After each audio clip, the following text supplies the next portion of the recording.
right is an action that coincides with my own beliefs, and wrong would be actions that I would take that worked against my own beliefs.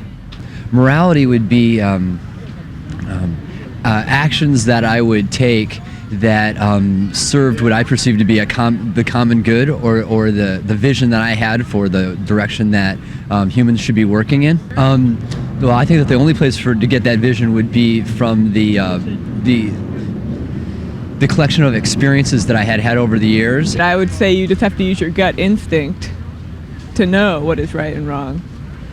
I mean, I think on some level, morality is the voice inside yourself that speaks to you about right and wrong. But again, that comes from a lot of different places for people. For a lot of people, I think it comes from a religious or a sort of spiritual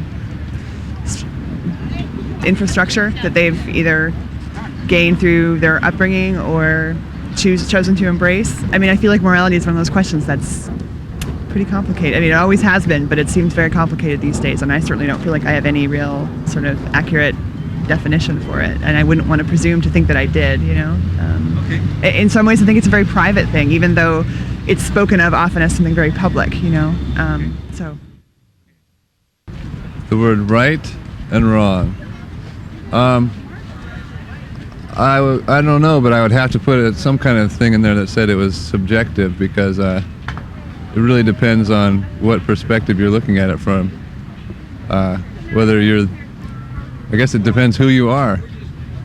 So I guess the definition of right or wrong in a dictionary would probably never be correct for the whole human race. What is good for you and me is right, and what is bad for you or me is wrong. I think it depends on your sense of ethics, which you should have developed by now, assuming you're an adult, which depends, of course, on your background, your family, your readings, your religion in some cases, if you believe that kind of superstition, and your education. So, right and wrong, it depends on your sense of values, which depends on your education, which depends on your background, your reading, your listening. So it would vary from person to person then? Yeah, it certainly does, obviously.